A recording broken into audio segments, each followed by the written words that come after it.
Hey everyone, I got to apologise for the sound quality on the last video. I had this life-proof case on the mobile that I'm using at the moment to film, so I had that on not knowing and not realising that it was going to stuff up the noise and the audio, so I'll try and keep that off as best as I can in this new video. So we've just arrived out in Wyndhamvale, Werribee area, and it's a beautiful site really. We've got nothing either side, access all the way around, so another really good one. That's 2 jobs in a row that we had both sides at access. It just makes it a hell of a lot easier.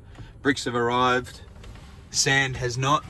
It was meant to come here yesterday, so we're going to set up the bricks. The boys have been doing that last hour to run and get some clouts and a few other things. Bought a couple of string lines, some new corner blocks. I'm going to set up the profiles, and we're gonna have it ready to go for when the sand comes. So I just messaged the supervisor. He's gonna call them. Apparently they're on their way today to drop off the lintels, sand, and the hardware, ties and stuff, and flashing. So yeah, that's what we're gonna do. I'm gonna set it up, the profiles now. I might show you the pressure method once again of how you can save a bracket or an arm, or whatever you like to call them, when you're setting up a profile in an internal corner. So I'll show you how I do that one again, because I find that's a really helpful one, especially when I bring 10 or 11 profiles to set up at every corner, and I run out of brackets, and it's just an easier way to just use one bracket up the top and save the use of another one down the bottom. So I'll run you around the job, show you what we got, and pretty excited for this new job and another opportunity, a new week. And yeah, Macca's again. Boys we're in a horrible rut of eating bad junk food. I gotta get over that. I want to start eating healthy, but at the moment, especially when Dino's around and he's in the car with me, he's a bad influence. So all right, let's get into it. I'll show you the job. All right guys, this is the job. Boys are loading out. I have how many more to set up? 1. Say it again.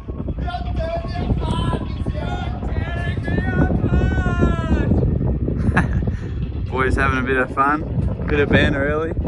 So I got to set up one more profile there, which I don't have because I'm 1 short today. But I also got to set up one in the entry. And I'll show you how I pressure method that in a minute. This is the job. Let's go have a look.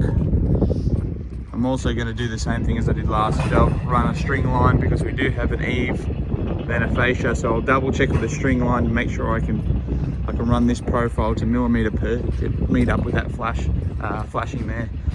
All right. As you can see, they've got heaps of this plastic membrane, and we've got it fold 20 mil supposedly over there underneath the first course of bricks. Don't ask me why. We've got, how's it going? How's the loadout? It's going good. Easy one, yeah? Yeah, an easy one. Bricks all around. Bricks all around, making the job easy to load out. We've only been here 2 hours. Hopefully the sand comes soon. This one's got an al fresco, unlike the last 3 we've done. So there's still no bars. I'm pretty sure there's no bars. I'm getting the plans sent out again because I did read through them a couple of weeks ago, but I've lost them, so they'll be sent out. I'm pretty sure there's no bars or lintels above there. So it's a bit bigger of a single compared to the last 2. Al fresco inside, and a decent sized one too, with a nice wall, a couple of aluminium slidings there. Load out, and similar sort of style, just with a few windows there, obviously the garage, and just over the front as well, as there's 2 piers at the front. There's also going to be a pier. Yeah, I'm pretty sure they're all 350 by 350. I'm pretty sure they're all 4 brick small piers, but this one will obviously be faced. I'm presuming the first 2 at the front will be rendered. And that's pretty much it. Now it's a bit of a waiting game. I've got bricks there. I've got a couple of bags just in case. I bought 5 bags in case we do get sand and we can put the bond down 2 courses. Ideally that's what I'd want to do. I'll set up that last profile now. Next thing I'll do is I'll spray all my AJ points. Hopefully I'll get the email through to double check where the AJ marks are. And then I'll gauge it around, fill up the water level, and we're we're just waiting for sand then. Hopefully we get a start, but you can see easy access. Shouldn't have too much trouble to this. Alright, so I've measured off 150 off the, next to the door, off this wall. Measure 150 up there, and I've put a mark at the top of that. Have a look up there. I put a mark at the top where the inside of the profile's got to go. Now this is how I save a bracket down the bottom. Say if you're out of brackets and you only had one left, what you do is you line it up and then you plumb off the edges so you know you're in the right spot. What I do then is I have this level resting on my knee, and I'm going to push up slightly on the bracket with that. And with the other hand, take some practicing. With the other hand, I'll put this clamp on, up with the tension, and I'm pressing up with that knee.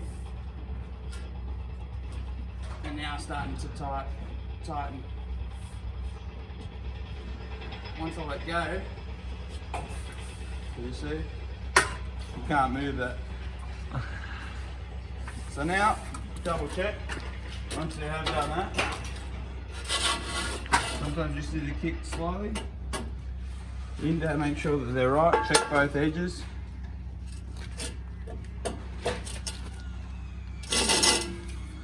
And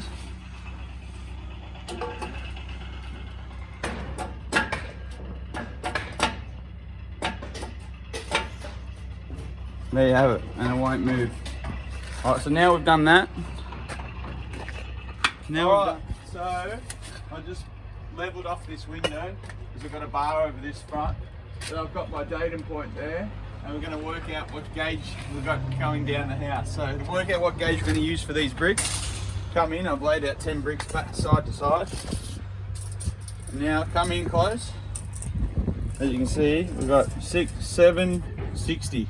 So all you do then is divide that by 10 bricks that we've got laid out.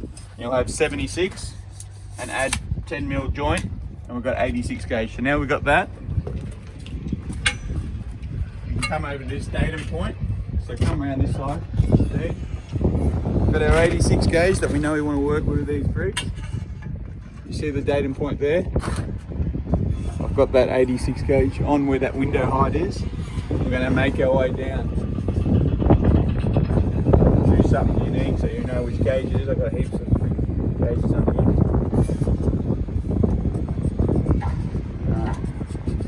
So making our way down. Hopefully it works to the bottom slab good without any splits. Should see all.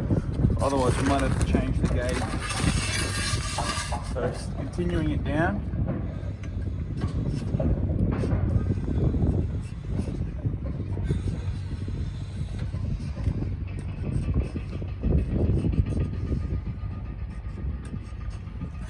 Alright, come down this side and you'll see that, look at that.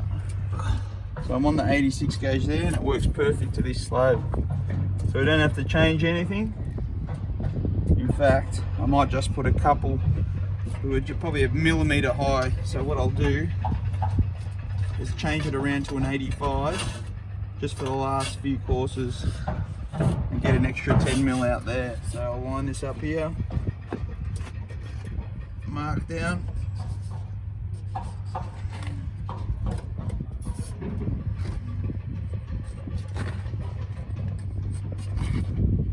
and that just gives us an extra 10mm or so, or actually it's probably only an extra 6mm, but it'll work perfect down like that. Alright, so now as you can set the brick there on our first course on this slab, you can see we'll just have enough for about a 10 to 15mm bed joint on the first course, which is good. Alright, so now we've done this. I usually come to one at eye level. Let's choose this one for instance. And now that we've got the water level filled up, we'll just make our way around the house and I'll mark each one at that height, eye level height, and then we'll gauge it down to all of them, and hopefully the other points of the house work gauge as well, 86. Alright, as you can see, we're at home. Not ideal, but it's only midday now, and I've received the call from the supervisor of the job that we're doing, just letting us know that the materials aren't coming indefinitely. They're definitely not coming tomorrow or today. That's sand, lintels, and ties and all that hardware.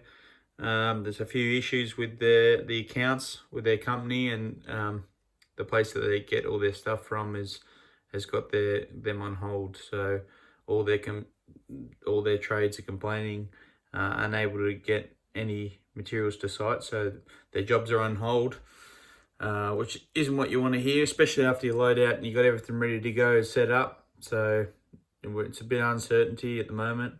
I've also done a couple of jobs with them. The last two jobs I've done has been with them, and we're still awaiting payment, which was meant to be paid yesterday. So without going into too much detail of who that is, I don't really want to talk about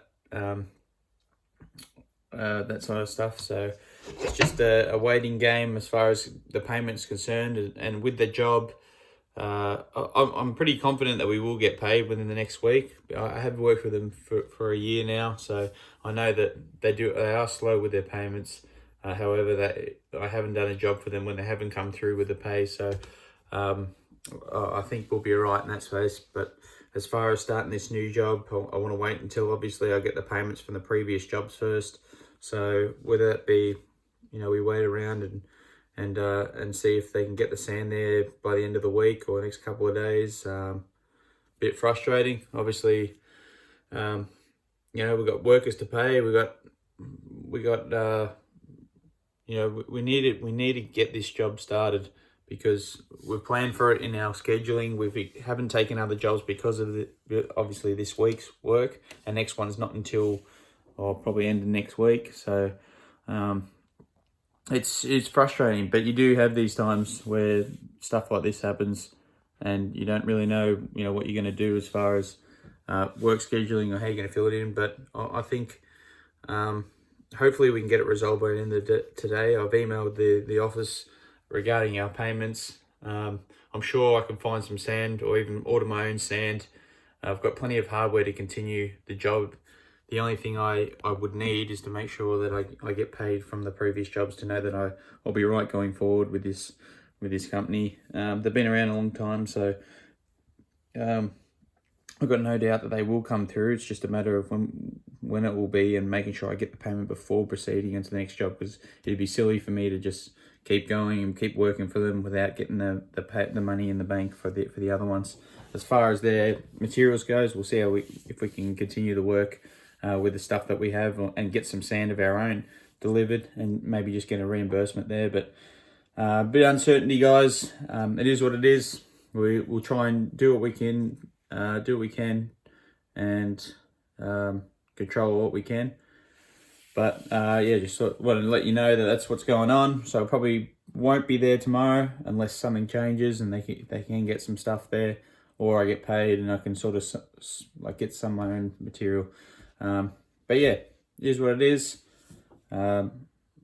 Potentially head out and do something else. I still got a couple of fix-ups to do, which I might head out and do tomorrow, and just tape them as well. A couple of fix-ups around some meter box, and hopefully get my brick washing machine new motor on there, which is going to cost a bit of money as well. We've got like a $3,000 to get a new Honda put into the brick washer, because we had a faulty one that was put in that only lasted us 4 months or so. So a bit frustrating, money out. That's the nature of the beast sometimes with running your own crew.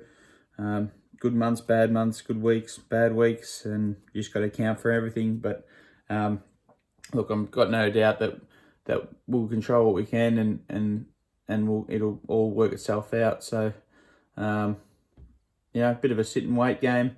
But that'll be it for the video. Just a little insight to what's going on. Try and be as transparent as possible with you guys. So yeah, that's the way I'll do it. And we'll sit and wait. I'll let you know as I find out more what's going on. And until then, I'll see you in the next video. Cheers.